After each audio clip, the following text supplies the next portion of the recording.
বাংলাদেশে এমন একটি মসজিদ আছে যেখানে একসঙ্গে মাত্র ৪ জন নামাজ আদায় করতে পারেন। ছোট ও প্রাচীন এই মসজিদটি গাইবান্ধার পলাশবাড়ী পৌরসভার নুনিয়াগাড়ি এলাকায় অবস্থিত।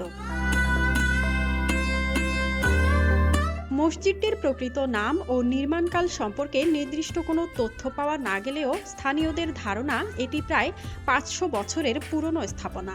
সম্প্রতি বেহাল দশা থেকে রক্ষা করতে মসজিদটি সংস্কার করা হয়েছে। দূর দূরান্ত থেকে মানুষ এখানে এসে নামাজ আদায় ও দোয়া করেন। নির্মাণশৈলী থেকে ধারণা করা হয় এটি মুঘল আমলের স্থাপনা হতে পারে। পাশাপাশি ভারতীয় শিল্পরীতির ছোঁয়াও লক্ষ্য করা যায়। ছোট ছোট গম্বুজ, দৃষ্টিনন্দন মিনার এবং দেয়ালে ফুলপাতার নকশা মসজিদটিকে অসাধারণভাবে ফুটিয়ে তুলেছে। স্থান সংকুলান না হওয়ায় পাশেই নির্মাণ করা হয়েছে আরেকটি সাদৃশ্য মসজিদ। তবুও ঐতিহ্যের টানে মুসল্লিরা ছোট মসজিদটিতেই নামাজ আদায় করতে আগ্রহী। মসজিদের সংলগ্ন স্থানে রয়েছে অজ্ঞাত পরিচয়ের এক মাজার, যা স্থানীয়দের কাছে আধ্যাত্মিক গুরুত্ব বহন করে।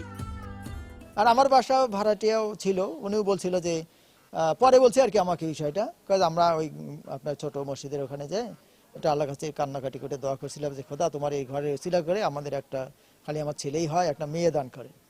তো পরে বাচ্চাটা মেয়ে বাচ্চা হয়েছে আমার এখানে ছিল, তখনও আঙ্কেল আমরা এই একটু বাচ্চার জন্য দোয়া করছিলাম, তো আল্লাহ আমাদের এই বাচ্চাটা দিছে। এখানকার যারা মুরব্বী শতবর্ষী যারা লোক বা 90+ তারা তাদের বাবা দাদার কাছ থেকে শুনেছেন এই মসজিদটি নির্মাণ অলৌকিকভাবে হয়েছে। এটি অনেকেরই মানে মনের মধ্যে আর কি তবে এখানে অনেক লোক দূর দূরান্ত থেকে আসে, অনেক কিছু মানে মানত বা করার জন্য এখানে আসে।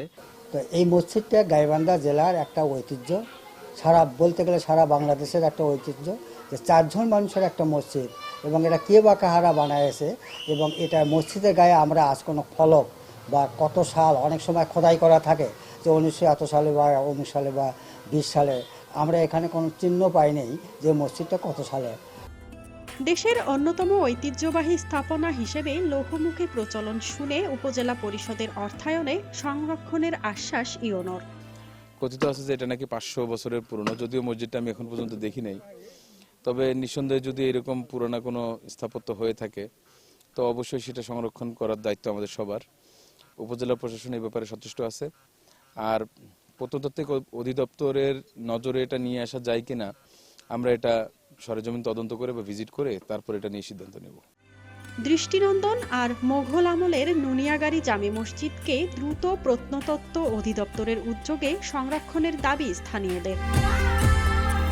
মাজহাবিন মৌ, ডেস্ক রিপোর্ট, RNB নিউজ।